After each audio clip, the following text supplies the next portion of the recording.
नमस्कार, आप देख रहे हैं ई न्यूज भारत और मैं हूं श्रुति दादिच। आज की कहानी आपके होश उड़ा देगी, आंखें खोल देगी और शायद दिल भी दुखा देगी, क्योंकि आज हम बात कर रहे हैं उस इंसान की जो भगवा पहनकर भगवान बनने चला था, लेकिन लड़कियों की जिंदगी को नर्क बना बैठा। नाम है स्वामी चैतन्यानंद, जगह है दिल्ली का वसंत कुंज और मंच है Shri Sharda institute of Indian management. अब जरा ध्यान दीजिए, ये कोई गली मोहल्ले का ढोंगी बाबा नहीं था। जनाब ने 28 किताबें लिख डाली, बड़ी बड़ी हस्तियों से प्रस्तावना लिखवा ली और खुद को देश का आध्यात्मिक ब्रांड बना लिया। लेकिन पर्दे के पीछे वो कर रहा था एक खौफनाक कारोबार। लेडी गैंग बनाकर छात्राओं को अपनी कृपा बरसाने के लिए कमरे में बुलवाता था। हैरानी की बात तो यह है कि इस बाबा की टीम में 3 महिला वार्डन भी शामिल थी, जिन्हें अब लेडी गैंग का नाम दिया गया। जी हाँ, वही वार्डन जिन्हें छात्राओं की सुरक्षा का जिम्मा सौंपा गया था, वही उन्हें आधी रात को बाबा के कमरे तक भेजने की व्यवस्था कर रही थी। आश्चर्य तो यह है कि संस्थान की महिला फैकल्टी और स्टाफ भी इस पूरे षड्यंत्र में शामिल थे और छात्राओं को मानसिक रूप से तैयार करने की जिम्मेदारी निभा रहे थे। अब सोचिए, लड़कियां जब माता पिता से दूर बड़े सपने लेकर राजधानी पढ़ने आती है, तो क्या यही विकास के दर्शन देखने को मिलते हैं?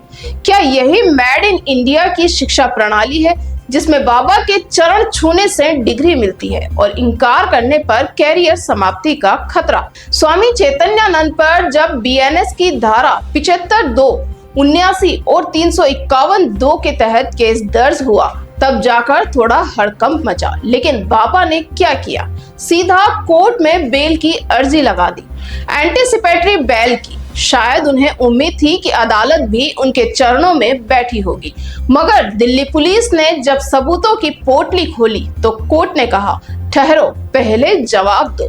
अब सवाल उठता है कि इतने बड़े संस्थान में इतने सारे स्टाफ और फैकल्टी के होते हुए कोई अकेला बाबा ये सब कैसे करता रहा?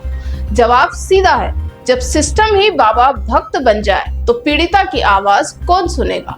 इस केस ने हमारे समाज के उस ढोंग को उजागर किया है, जिसमें एक तरफ बेटियों को देवी कहकर पूजा जाता है और दूसरी तरफ उनकी अस्मिता को बाबा की सेवा में चढ़ा दिया जाता है, वो भी महिलाओं के हाथों।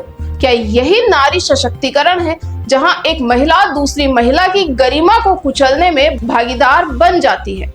अब बात करते हैं उस किताब की जिसका नाम था फॉरगेट कैस्ट बी ह्यूमन, जिसे स्वामी चैतन्यानंद ने लिखा था। वह बाबा जी जो खुद इंसानियत को शर्मसार कर दे, वो हमें इंसान बनने का ज्ञान दे रहा है। शायद किताब का नाम फॉरगेट शैम बी स्वामी होना चाहिए था।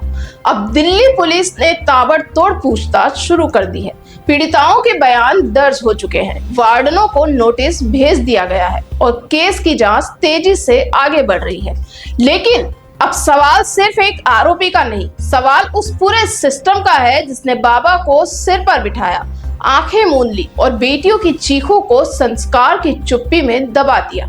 और सबसे बड़ी बात, मीडिया का एक हिस्सा जो बाबा की किताब की लॉन्चिंग कवर करने में सबसे आगे था, अब इस केस पर चुप है।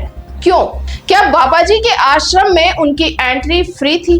क्या कैमरा बाबा की कथा में जाता था, लेकिन पीड़िता की कहानी से डरता था? दोस्तों, जब तक हम बाबा की आस्था और आंखों के बीच फर्क नहीं करना सीखेंगे, तब तक कोई चैतन्यानंद हमारे घर की बेटियों को शिकार बनाता रहेगा। और हाँ, अगली बार जब कोई महिला स्टाफ कहे कि बाबा से आशीर्वाद लेने जाओ, तो 2 बार जरूर सोचिए, कहीं वो भी लेडी गैंग की सदस्य तो नहीं। आज ई न्यूज भारत से हम यही कहते हैं, बेटियों की आवाज को दबने मत दीजिए। बाबा हो या प्रबंधन, जो भी दोषी हो उसे सजा दीजिए। भगवा चोला पहन लेने से कोई भगवान नहीं बनता, कभी कभी वो दरिंदा भी हो सकता है।